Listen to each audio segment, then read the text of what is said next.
السلام علیکم۔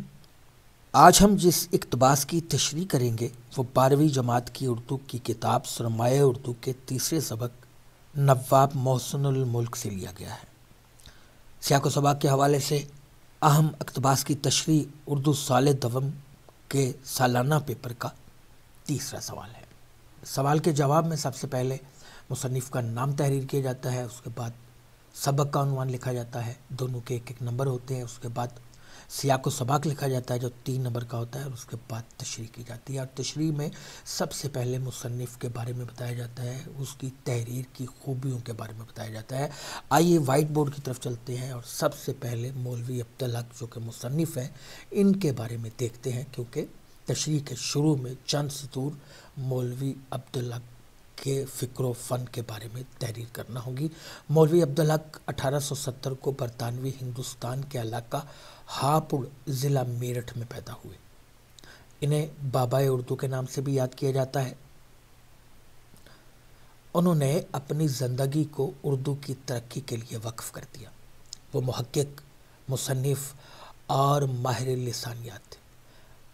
ڈاکٹر عبادت بریلوی لکھتے ہیں، انہوں نے اردو کو اس کی اہمیت کا احساس دلایا، اس کو اپنے پیروں پر کھڑا ہونا سکھایا، زندگی کی راہوں پر دوڑایا۔ چونکہ یہ سبق نواب محسن الملک کے عادات و خصائل کے بارے میں ہے، لہٰذا ہم پہلے دیکھ لیتے ہیں جو چند سطور ہمیں نواب محسن الملک کے بارے میں لکھنی ہے یہاں بار بار۔ نواب محسن الملک کا اصل نام نواب سید مہدی علی خان تھا۔ 1837 میں پیدا ہوئے، 1907 میں وفات پائی۔ سر سید احمد خان کے قریبی دوستوں میں سے تھے۔ علی گڑھ کالج کے سیکرٹری رہے اور اپنی خدمات سے کالج کو یونیورسٹی کے درجے تک پہنچایا۔ آپ مسلم لیگ کے سیکرٹری بھی رہے۔ تقریر اور گفتگو کے فن کے ماہر تھے۔ اقتباس کے شروع میں ان کی قوت تقریر کے بارے میں بتایا گیا ہے۔ نواب محسن الملک کو جہاں اللہ پاک نے اور مختلف خوبیاں عطا کی تھی، وہاں انہیں تقریر کے فن میں بھی عبور حاصل تھا۔ جلسوں میں جہاں کہیں معاملہ بگڑنے لگتا تو نواب محسن الملک کو تقریر کے لیے اسٹیج پر بلا لیا جاتا اور وہ کچھ ایسے انداز سے گفتگو کرتے، کچھ اس طرح تقریر کرتے کہ ناراض لوگ راضی ہو جاتے۔ ان کی گفتگو کے انداز کو منہ سے پھول جھڑنے سے تعبیر کیا گیا ہے۔ منہ سے پھول جھڑنا محاورہ ہے اور اس سے مراد ہے انتہائی خوبصورت بات کرنا۔ گفتگو کا فن مخالفوں کو ہم نوا بنا دیتا ہے، ناراض لوگوں کو راضی کرنے کا سبب ہوتا ہے، اور یہی انسان کی خوبی اس کے دوستوں میں، حلقہ احباب میں اضافہ کا باعث بنتی ہے۔ خوبصورت انداز سے باتیں کرنے والوں کو لوگ اچھا سمجھتے ہیں، ان کے پاس بیٹھتے ہیں۔ فراز نے کہا تھا، سنا ہے بولے تو باتوں سے پھول جھڑتے ہیں، سنا ہے بولے تو باتوں سے پھول جھڑتے ہیں، یہ بات ہے تو چلو بات کر کے دیکھتے ہیں۔ نواب محسن الملک میں بھی یہی خوبی تھی۔ آواز میں شیرینی اور دلکشی تھی۔ خوبصورت انداز سے گفتگو کرنا انسان کی ایک بڑی خوبی ہے۔ اسلام نے بھی ہمیں بتایا ہے کہ دوسروں کے ساتھ اچھے انداز سے گفتگو کرنا چاہیے۔ فرمایا گیا ہے وَقُولُوا لِلنَّاسِ حُسْنًا، ترجمہ ہے لوگوں کے ساتھ اچھے انداز سے بات چیت کرو یا گفتگو کرو۔ اکثر لوگ جو ان سے ملنے کے لیے یا کسی معاملے میں گفتگو کرنے آتے تو ان کی ذہانت اور لیاقت کے قائل ہو جاتے۔ یہاں نواب محسن ملک کی معاملہ فہمی کے بارے میں بتایا گیا ہے۔ انسان کو جانچنے کے مختلف ذرائع ہیں۔ کہا جاتا ہے کہ کسی آدمی کے ساتھ بیٹھ کر کھانا کھانے سے اس کی خوبیوں اور خامیوں کا پتہ چل جاتا ہے، اور عقل مند لوگ جب گفتگو سنتے ہیں تو اس سے انسان کی شخصیت کے بارے میں اندازہ کر لیتے ہیں۔ جو لوگ نواب محسن الملک سے ملنے کے لیے آتے، ان کی گفتگو سنتے تو ان کی شخصیت کے قائل ہو جاتے۔ کسی نے کہا تھا، میں نہیں مانتا کاغذ پہ لکھا شجرہ نسب، بات کرنے سے قبیلے کا پتہ چلتا ہے۔ گفتگو کی خوبی انسان کو ہر دل عزیز بناتی ہے، اور یہ فن، یہ خوبی نواب محسن الملک میں بدرجہ اتم تھی۔ ان کی خوش بیانی ایسی تھی کہ اکثر اوقات مخالف بھی مان جاتے تھے۔ مرزا غالب نے کہا تھا، دیکھنا تقریر کی لذت کے جو اس نے کہا، میں نے یہ جانا کہ گویا یہ بھی میرے دل میں ہے۔ اس نے اتنے اچھے انداز سے بات کی کہ میں نے سمجھا کہ اس نے میرے دل کی بات کہہ دی، اس نے میرا موقف ہی بیان کر دیا۔ نواب محسن الملک اسی طرح بات کرتے تھے کہ لوگ سمجھتے تھے کہ ان کے دل کی بات کر رہے ہیں، اور اس طرح جو دشمن تھے، جو مخالف ہوتے، وہ بھی ان کی بات کے قائل ہو جاتے، انہیں مان لیتے۔ دکن میں رہتے رہتے بعض امراض کی وجہ سے وہ شدید موسم کو برداشت نہیں کر سکتے۔ دکن کے لفظی معنی جنوب کے ہیں۔ بھارت کا جنوبی علاقہ دکن کہلاتا ہے۔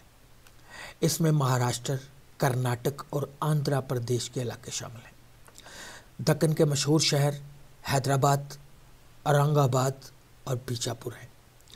یہاں کئی مسلمان بادشاہوں نے سلطنت قائم کی۔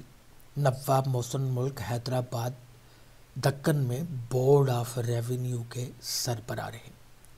دکن ہی ہے جس کے بارے میں ایک نظریہ ہے کہ اردو زبان کی ابتدا دکن سے ہوئی۔ آئیے آگے پڑھتے ہیں۔ بعض امراض کی وجہ سے وہ شدید موسم کو برداشت نہیں کر سکتے تھے۔ ایسے زمانے میں وہ بمبئی چلے آتے تھے۔ بمبئی یا ممبئی بھارت کا مشہور شہر ہے۔ بدرالدین طیب جی سر سید کے مشن اور علی گڑھ کے بہت مخالف تھے۔ بدرالدین طیب جی 1844 میں پیدا ہوئے، 1939 کو وفات پائی، وکیل تھے اور اس کے ساتھ سیاستدان تھے۔ ممبئی ہائی کورٹ کے پہلے ہندوستانی جج تھے۔ انڈین نیشنل کانگریس کے تیسرے صدر بھی رہے۔ بعض باتوں میں وہ سر سید احمد خان کے بہت مخالف تھے۔ سر سید احمد خان نثر نگار، فلسفی اور مسلمانوں کے رہنما تھے۔ علی گڑھ تحریک کے بانی تھے۔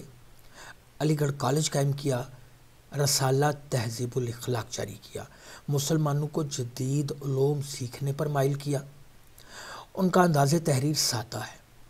انہوں نے اپنی تحریروں میں مقصدیت کو ترجیح دی ہے۔ اہم کتابوں میں اسباب بغاوت ہند، تاریخ ضلع بجنور اور خطبات احمدیہ شامل ہیں۔ سر سید احمد خان کے بارے میں ہم نے جانا کہ سر سید احمد خان کا مشن یہی تھا کہ مسلمانوں کی فلاح و بہبود کے لیے کام کیا جائے، لیکن ان کا اپنا انداز تھا۔ کچھ لوگ ان کی حمایت کرتے تھے، کچھ لوگ ان کی مخالفت کرتے تھے۔ بدرالدین طیب جی سر سید کے مشن کے خلاف تھے۔ علی گڑھ کالج سر سید نے 1875 میں محمڈن اینگلو اورینٹل کالج کی بنیاد رکھی، جسے 1920 میں یونیورسٹی کا درجہ ملا۔ آج اسے علی گڑھ مسلم یونیورسٹی کی حیثیت سے عالمی شہرت حاصل ہے۔ علی گڑھ کالج کے بارے میں ہم نے جانا جو اس اقتباس کے اہم نکات میں شامل ہے۔